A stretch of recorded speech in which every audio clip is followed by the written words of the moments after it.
अनगिनत horror fans जिस वापसी का इंतजार कर रहे थे, वह आखिरकार धमाकेदार अंदाज में लौट आई है। साइलेंट हिल यह न सिर्फ काफी रहस्यमयी और अजीब है, बल्कि हर मोड़ पर खतरा भी छुपा है। हकीकत और भ्रम का बार बार टकराव कभी कभी दिमाग घुमा देता है, लेकिन इसकी उतार चढ़ाव भरी कहानी हमें इसके बारे में और जानने के लिए मजबूर कर देती है। इस बार निर्देशक क्रिस्टोफ हमें कैसा सरप्राइज देने वाले हैं। पत्नी की मौत के बाद से जेम्स दिन रात शराब में डूबा रहता है। शराब के नशे में उसे अक्सर वह पल याद आते हैं जब वह और उसकी पत्नी मैरी जेल से बाहर आए थे। उसकी यह हालत उसके मनोचिकित्सक को बहुत परेशान करती है, मगर डॉक्टर कर भी क्या सकता है, बस उसे घर जाकर अच्छी नींद लेने की सलाह देता है। पत्नी की तस्वीर को देखते हुए नशे में धुत जेम्स का सिर दर्द से फटने लगता है। वह फिर से शराब के सहारे अपने दर्द को दबाना चाहता है, लेकिन बोतल पहले ही खाली हो चुकी होती है। वह बोतल को यूं ही फेंक देता है जो लुढ़कते हुए एक चिट्ठी से टकराती है। जिज्ञासावश वह उसे उठाता है और देखकर हैरान रह जाता है। चिट्ठी भेजने वाली उसकी दिवंगत पत्नी मैरी है। उसने पत्र में उससे जल्द लौट आने की गुहार लगाई है और लिखा है कि वह साइलेंट हिल में उसका इंतजार कर रही है। ये पढ़ते ही जेम्स की आंखें भर आती हैं। तेज बारिश की परवाह किए बिना वह तुरंत कार लेकर उस रहस्यमयी छोटे से शहर की ओर निकल पड़ता है। ऊपर से शांत और खूबसूरत दिखने वाला यह कस्बा दरअसल अजीब और खतरनाक है, लेकिन शहर का मुख्य प्रवेश पहले ही बंद किया जा चुका है। मजबूर होकर जेम्स कार मोड़कर बाहर खुले मैदान में सुबह होने का इंतजार करता है। विचारों में डूबा वह फिर उन पलों को याद करता है जब वह और मैरी जेल से बाहर आए थे। तब जेम्स जोश से भरा हुआ था। एक बार तेज रफ्तार में गाड़ी चलाते हुए उसकी मुलाकात मैरी से हुई, जो विदेश छुट्टियां मनाने जा रही थी। उसकी खूबसूरत मुस्कान ने जेम्स को पहली नजर में ही दीवाना बना दिया। मैरी ने खुद आगे बढ़कर उसे छोड़ने की पेशकश की, लेकिन जैसे ही वे निकलने वाले थे, अचानक भयानक तूफान आ गया और उन्हें वापस साइलेंट हिल लौटना पड़ा। वहीं से उनकी खूबसूरत यादों की शुरुआत हुई। जब जेम्स दोबारा आंखें खोलता है, तब तक सुबह हो चुकी होती है। अपनी पत्नी से जल्द मिलने की चाह में वह पैदल ही साइलेंट हिल के अंदर जाने का फैसला करता है। जैसे जैसे वह आगे बढ़ता है, आसमान से बर्फ जैसी सफेद राख गिरने लगती है। तभी उसे दूर एक औरत दिखाई देती है, जो बड़ी मुश्किल से रेत के बोरे उठाकर झील किनारे ले जा रही होती है। जेम्स उसकी मदद के लिए आगे बढ़ता है और साथ ही पूछता है कि ये राख कैसी है। औरत बताती है कि गर्मियों में साइलेंट हिल में भीषण आग लगी थी, जिसने जंगल के बड़े हिस्से को जला दिया। हाल ही में बरसात का मौसम आया है, लेकिन जरूरत से ज्यादा बारिश के कारण झील का पानी बढ़ गया है और यही वजह है कि वह यहाँ रेत के बोरे लगा रही है। झील का बढ़ता हुआ पानी और कब्रिस्तान को डूबने से रोकने के लिए ही वह रेत के बोरे लगा रही थी। जब औरत को पता चला कि जेम्स किसी को ढूंढने आया है, तो उसने बिना किसी रहम के उसकी उम्मीदों पर ठंडा पानी डाल दिया। उसने बताया कि जंगल की आग और बाढ़ की तबाही के बाद यह कस्बा सचमुच एक मृत शहर बन चुका है, लेकिन जेम्स को इससे कोई फर्क नहीं पड़ता। वह हर हाल में सच्चाई जानना चाहता है। You can always come back and find me. I'm Angela. औरत से विदा लेकर वह आगे बढ़ जाता है। उसे महसूस होता है कि जितना वह साइलेंट हिल के करीब पहुंचता है, मैरी से जुड़ी यादें उतनी ही साफ होती जाती हैं और यही बात उसे अपनी पत्नी को ढूंढने के लिए और भी बेचैन कर देती है। पता नहीं कितनी देर चलने के बाद जेम्स को आखिरकार कस्बे का बोर्ड दिखाई देता है, मगर यह जगह उसके पुराने साइलेंट हिल से बिल्कुल अलग है। आसमान में उड़ती सफेद राख ने पूरे शहर को धुंधली चादर में ढक दिया है। आसपास की सारी दुकानें बंद पड़ी हैं। दिन का उजाला होने के बावजूद सड़कों पर एक भी इंसान नजर नहीं आता। जेम्स मुख्य सड़क पर खड़ा होकर जोर से आवाज लगाता है, लेकिन कोई जवाब नहीं मिलता। तभी उसे एक संकरी गली से संगीत की हल्की आवाज सुनाई देती है। वह तुरंत वहां भागता है, मगर गली भी सुनसान मिलती है। संगीत की आवाज एक पुल के नीचे से आ रही होती है, जहां किसी का साया पड़ा दिखाई देता है। जेम्स सावधानी से आगे बढ़ता है और जैसे ही कपड़ा हटाने की कोशिश करता है, अचानक उसके पीछे से अजीब सी आवाज आती है और पास रखा रेडियो भी एकदम बंद हो जाता है। वह मुड़कर देखने ही वाला होता है कि अचानक किसी के हाथ उसके बाजू को जकड़ लेते हैं। एक आवारा आदमी की बेसिर पैर की बातें सुनकर जेम्स डर के मारे घबराकर पुल के नीचे से भाग निकलता है। बाहर आते ही उसके मनोचिकित्सक का फोन आता है। डॉक्टर पूछता है कि वह इलाज के लिए क्यों नहीं आया, लेकिन जेम्स कहता है कि उसे मैरी को ढूंढना है और तुरंत फोन काट देता है। तभी उसकी नजर सुनसान सड़क पर चमकते एक बार के साइन बोर्ड पर पड़ती है। उसे लगता है कि शायद अंदर कोई हो, मगर दरवाजा खोलते ही वह देखता है कि बार पूरी तरह उजड़ा हुआ है। कभी मैरी उसे इसी जगह डांस पार्टी में लाई थी और सबके सामने उसका परिचय कराया था। यहीं पर जेम्स ने मैरी के पिता क्लेयर के बारे में जाना था। क्लेयर इस कस्बे के पादरी थे जिन्हें लोग बेहद सम्मान और श्रद्धा से देखते थे। जब भी उनका जिक्र होता, लोगों की आंखों में एक अजीब सा जुनून झलकता था। लेकिन उस वक्त जेम्स ने इस पर ज्यादा ध्यान नहीं दिया था। वह अब भी यादों में खोया था कि तभी दूर से आई एक दर्दनाक चीख ने उसे हकीकत में लौटा दिया। वह दौड़कर वहां पहुंचता है और देखता है कि वही आवारा आदमी किसी अज्ञात भयावह चीज का शिकार हो चुका है। ये डरावना दृश्य देखकर जेम्स पीछे हटने लगता है। तभी आसपास के पेड़ों की छाया में फिर से कुछ हलचल होने लगती है। जेम्स जैसे ही मुड़ा, उसने देखा कि थोड़ी दूरी पर एक भयावह टूटी बांह वाला इंसान खड़ा है। घबराकर उसने सड़क किनारे पड़ा लोहे का पाइप उठा लिया ताकि अपना बचाव कर सके। लेकिन अगले ही पल उस प्राणी ने अपनी छाती खोल दी और उसमें से काला चिपचिपा द्रव बाहर उगल दिया, जिसने बाकी लोहे को पूरी तरह गलाकर खत्म कर दिया। जेम्स ने तुरंत हाथ में बचा पाइप पूरी ताकत से उसकी ओर फेंक दिया। निशाना सीधा उसके सिर पर लगा। जेम्स को अपनी ओर बढ़ते देख वह प्राणी जल्दी से एक गाड़ी के नीचे घुस गया। वह सीवर के रास्ते भाग निकला। जेम्स ने पाइप और रेडियो उठाया और पत्नी की तलाश जारी रखने का निश्चय किया। तभी रेडियो से चेतावनी जैसी आवाज गूंज उठी।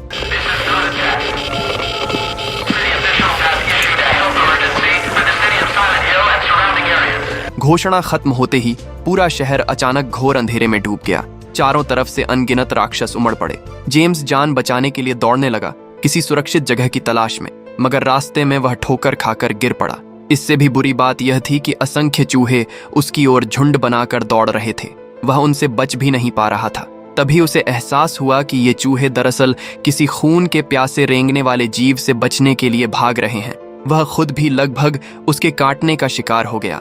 जेम्स ने पूरी ताकत से वार किया और उनमें से एक को पूरी तरह कुचल दिया, लेकिन तुरंत ही और भी कीड़े निकल आए। वे सीवर से लगातार बाहर उमड़ते जा रहे थे। ये जीव हर दरार से अंदर घुस सकते थे, यहाँ तक कि वह टूटी बांह वाला प्राणी भी इनके सामने टिक नहीं पाया। कहीं छिपने की जगह न देखकर जेम्स अपनी पत्नी के पुराने अपार्टमेंट की ओर भागा। पीछे से कीड़े उसका लगातार पीछा करते रहे। आखिरी पल में उसे दीवार में एक टूटा हुआ हिस्सा दिख गया। मौका पाकर वह अंदर घुस गया और तुरंत अपार्टमेंट की इमारत का दरवाजा बंद कर लिया। राहत की बात यह थी कि इन कीड़ों में ज्यादा ताकत नहीं थी, इसलिए कांच का दरवाजा कुछ समय तक टिक सकता था। थोड़ा चैन की सांस लेकर जेम्स ने इस सालों से वीरान पड़े अपार्टमेंट को ध्यान से देखना शुरू किया। धुंधली सी हालत में उसे अपनी पत्नी की आवाज भी सुनाई देती है। जेम्स ऊपर जाकर सच्चाई जानना चाहता है, लेकिन उसके घर की ओर जाने वाली सीढ़ियां लोहे की जाली से बंद कर दी गई हैं। वह नीचे वाले पड़ोसी के घर में रास्ता ढूंढने जाता है। जगह सालों से वीरान लगती है, मगर लिविंग रूम का टीवी चालू है और पास ही वीडियो टेप का एक डिब्बा रखा है। जेम्स जैसे ही पास जाकर देखने की कोशिश करता है, उसके दिमाग में अचानक अजीब और डरावनी तस्वीरें चमकने लगती हैं, जिससे उसका सिर फटने लगता है। वह तुरंत अपने मनोचिकित्सक को फोन मिलाता है, लेकिन बात पूरी होने से पहले ही मोबाइल की बैटरी खत्म हो जाती है। थोड़ा संभलने के बाद जेम्स बालकनी के रास्ते चढ़कर अपने पुराने अपार्टमेंट तक पहुंच जाता है। कांच के पार उसे कमरे के अंदर किसी का साया नजर आता है। जेम्स घबरा कर दरवाजा खोलता है, लेकिन अंदर जाकर पता चलता है कि वह तो एक मॉडल की परछाई है जिसके चारों ओर तितलियां मंडरा रही हैं। वह तुरंत पहचान लेता है कि मॉडल ने वही ड्रेस पहन रखी है जो उसकी पत्नी को बहुत पसंद थी। रोशनी का पीछा करते हुए जेम्स एक वेदी के पास पहुंचता है। वहां रखी अजीब मूर्तियों को देखकर उसकी यादें फिर से उमड़ पड़ती हैं। एक बार जब वह बाजार से सामान लेकर लौटा था, तो उसने देखा था कि करीब 20 से ज्यादा लोग उसके घर के लिविंग रूम में इकट्ठा होकर उसकी पत्नी पर किसी तरह का ब्रेन वॉश जैसा अनुष्ठान कर रहे थे। उसे देखते ही सब ऐसे बर्ताव करने लगे जैसे कुछ हुआ ही ना हो। तभी बाथरूम से खांसी की आवाज आती है। जेम्स दौड़कर देखता है तो एक गंदा सा मोटा आदमी टॉयलेट के सामने उल्टी कर रहा होता है। यह एडी है जो पहले साइलेंट हिल का निवासी था, लेकिन अचानक लगी आग और बाढ़ के बाद अब वह किसी तरह यहाँ जिंदा रहने की कोशिश कर रहा है। जब उसे पता चलता है कि जेम्स किसी को ढूंढने आया है, तो वह जोर जोर से हंसने लगता है। वह जेम्स से कहता है कि अब साइलेंट हिल कब्रिस्तान बन चुका है, यहाँ कोई जिंदा नहीं बच सकता। इतना कहकर वह अपना बुरी तरह जला हुआ हाथ दिखाता है। इसी बीच जेम्स के कानों में एक बच्चे के रोने की आवाज गूंजती है। एडी के रोकने के बावजूद वह आवाज की दिशा में बढ़ता है। सचमुच अलमारी के अंदर एक छोटी लड़की छिपी होती है। उसे भरोसा दिलाने के लिए जेम्स खुद को शांत दिखाते हुए उससे बात करता है। बातचीत के बाद पता चलता है कि उसका नाम लॉरा है। जेम्स इतनी छोटी बच्ची को अकेला छोड़ना नहीं चाहता, इसलिए उसे साथ लेकर अपनी पत्नी को ढूंढने का फैसला करता है। वह जैसे ही लॉरा को बाहर आने के लिए कहता है, उसकी कमर पर टंगा कैमरा अचानक आवाज करने लगता है। उसी पल गलियारे के दूसरे सिरे से बेहद डरावनी हलचल सुनाई देती है। यह आवाज सुनकर लॉरा घबराकर फिर से अलमारी में छिप जाती है। वह अपने 20 मीटर लंबे भारी चाकू को घसीटता हुआ जेम्स के सामने आ खड़ा होता है। यह देख जेम्स डर के मारे तुरंत दूसरी दिशा में भागता है, लेकिन सामने ही एक नग्न भयावह राक्षस से टकरा जाता है। जेम्स हिम्मत नहीं करता कि जरा सी भी आवाज करे, कहीं वह प्राणी उसे देख न ले। तभी वह देखता है कि उस राक्षस का सिर लुढ़कता हुआ सीधे उसकी ओर आ रहा है। जेम्स डर के मारे वहीं जड़ हो जाता है। प्रतिक्रिया करने से पहले ही वह प्राणी अपने शरीर को अजीब तरह से मरोड़ने लगता है और उसके शरीर से 8 भुजाओं जैसे टेंटिकल उगाते हैं। यह देख जेम्स तुरंत जान बचाकर भागता है। पीछे से वह राक्षस आराम से जमीन पर पड़ा अपना सिर उठाता है और उसका पीछा करने लगता है। घबराहट में जेम्स गलती से एक ऐसे कमरे में घुस जाता है जिसे लकड़ी के तख्तों से बंद किया गया है। मकड़ी जैसे उस दैत्य को पास आता देख वह जल्दी से एक अलमारी में छिप जाता है। दरार से झांकते हुए वह साफ देख सकता है कि मकड़ी दैत्य भी कमरे में आ चुका है। लेकिन इससे पहले कि वह उसे ढूंढ पाता, त्रिकोण सिर वाला राक्षस दरवाजा धक्का देकर अंदर आ जाता है। दोनों बिना कुछ कहे एक दूसरे पर टूट पड़ते हैं। साफ था कि मकड़ी दैत्य उसका मुकाबला नहीं कर सकता। त्रिकोण सिर वाले ने उसे मेज पर पटक दिया और बेरहमी से उसके टेंटिकल एक एक कर काट डाले। फिर भी उसका गुस्सा शांत नहीं हुआ। उसने उसके पेट पर जोरदार वार किए। कुछ ही पलों में मकड़ी दैत्य पूरी तरह निष्क्रिय हो गया। ये सब देख रहे जेम्स ने घबराकर अपना मुंह कसकर बंद कर लिया, लेकिन त्रिकोण सिर वाले ने उसे देख लिया। जेम्स बेबस होकर देखता रहता है कि वह राक्षस धीरे धीरे उसकी ओर बढ़ रहा है। जैसे ही वह उसे मारने के लिए आगे बढ़ता है, अचानक तीखी सायरन की आवाज गूंज उठती है। उस आवाज से जेम्स का सिर फटने लगता है और त्रिकोण सिर वाला भी दर्द से तड़प उठता है। जब जेम्स दोबारा होश में आता है तो सब कुछ सामान्य हो चुका होता है। वह कांपते हुए अलमारी से बाहर निकलता है। तभी कमरे के कोने में उसे कोई पड़ा दिखाई देता है। पास जाकर देखता है तो समझ आता है कि जमीन पर पड़ी वह औरत वही है, एंजेला, जो पहले दिखाई दी थी। ऐसा लगता है कि उसे मैरी के रहस्य और उसके ठिकाने के बारे में कुछ पता है। जेम्स उससे और जानकारी लेना चाहता है, लेकिन एंजेला डर के मारे कोने में चाकू लेकर सिमटी रहती है। उससे कोई बात करना नामुमकिन हो जाता है। जेम्स तय करता है कि फिलहाल अस्पताल जाकर पत्नी को ढूंढना ज्यादा जरूरी है। वह धीरे धीरे अपार्टमेंट से बाहर निकलता है और अस्पताल की ओर दौड़ पड़ता है। रास्ते में उसे लॉरा दिखाई देती है, जो सड़क किनारे एक गुड़िया से बातें कर रही होती है। बातचीत के दौरान जेम्स को पता चलता है कि वह गुड़िया मैरी ने उसे दी थी। यह सुनकर जेम्स की उम्मीद फिर जाग उठती है। वह मैरी के बारे में और पूछना चाहता है, लेकिन लॉरा अचानक मुड़कर भाग जाती है। जेम्स बिना सोचे समझे उसके पीछे दौड़ पड़ता है। लॉरा एक भूल भुलैया में घुस जाती है और देखते ही देखते गायब हो जाती है। जेम्स समझ नहीं पाता कि अब क्या करे। तभी उसके पीछे अचानक एक सुनहरे बालों वाली औरत प्रकट होती है। वह अपना नाम लिया बताती है। वह कहती है कि वह जेम्स के साथ चलेगी और मैरी को ढूंढने में उसकी मदद करेगी। जेम्स को नहीं पता कि उसकी मंशा क्या है, लेकिन फिर भी वह मान जाता है। जैसे ही दोनों भूल भुलैया से बाहर निकलते हैं, रेडियो में खरखराहट की आवाज आने लगती है। ये सुनते ही जेम्स का चेहरा बदल जाता है। वह लिया का हाथ पकड़कर भागने लगता है। पिछले 2 दिनों में उसने देखा था कि हर अनहोनी से पहले रेडियो जरूर संकेत देता है। सचमुच कुछ ही कदम भागने के बाद उन्हें एक टूटी बांह वाला राक्षस दिखाई देता है। वे तुरंत एक कार के पीछे छिप जाते हैं और बाल बाल बच जाते हैं। उसके जाने के बाद दोनों अस्पताल की ओर बढ़ते हैं। जैसा लिया ने कहा था, अस्पताल पूरी तरह उजड़ा हुआ है और वहां कोई नहीं है। मैरी की फाइल ढूंढते समय उन्हें एक ऑडियो रिकॉर्डिंग भी मिलती है। लिया की बातों से जेम्स की पुरानी यादें फिर उभरने लगती हैं। जब से उसने कस्बे के लोगों और अपनी पत्नी के अजीब व्यवहार पर शक किया था, तब से वह चुपचाप मैरी पर नजर रखने लगा था। कुछ दिनों बाद उसने देखा कि कुछ परिचित लोग एक संकरी गली में जा रहे हैं।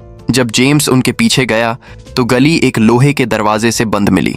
उसने किसी तरह एक दरार ढूंढकर अंदर घुसने का रास्ता बनाया, लेकिन अंदर सिर्फ एक कूड़ेदान था और कुछ नहीं। तभी उसने देखा कि सीवर से लगातार भाप निकल रही है। ऊपर पड़ा कचरा हटाकर उसने नीचे झांका तो वाकई कुछ अलग नजर आया। जैसे ही जेम्स सीवर में उतरा, उसके कानों में टूटी फूटी प्रार्थनाओं की आवाज गूंजने लगी। मामला ठीक वैसा ही था जैसा जेम्स ने सोचा था। यहाँ एक विशाल पंथ छिपा हुआ था और इन पंथ सदस्यों ने जिस व्यक्ति की बलि चढ़ाई थी वह उसकी अपनी पत्नी मैरी थी। उस रात जब मैरी घर लौटी तो जेम्स ने सीधे सीधे सब सच बता दिया। वह उसे इस भयावह जगह से दूर ले जाना चाहता था, लेकिन मैरी बेहद असमंजस में दिखाई दी। जेम्स ने उसकी मजबूरी देखकर उसे और मजबूर नहीं किया। वह अपना सामान उठाकर घर से निकल गया। नीचे पहुंचकर उसे एहसास हुआ कि अनगिनत आंखें हर वक्त उनकी जिंदगी पर नजर रखे हुए थीं।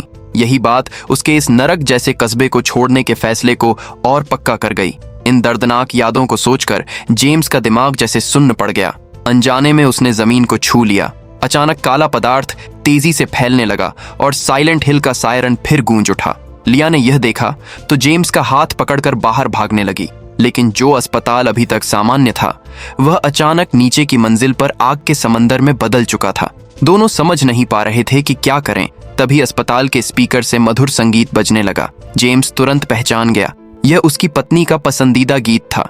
अब वह किसी भी कीमत पर उसे ढूंढना चाहता था। वह लोहे की छड़ उठाकर गलियारे की ओर दौड़ पड़ा, लेकिन अनजाने में एक कमरे में घुस गया जहां भूतिया नर्सें इकट्ठी थीं।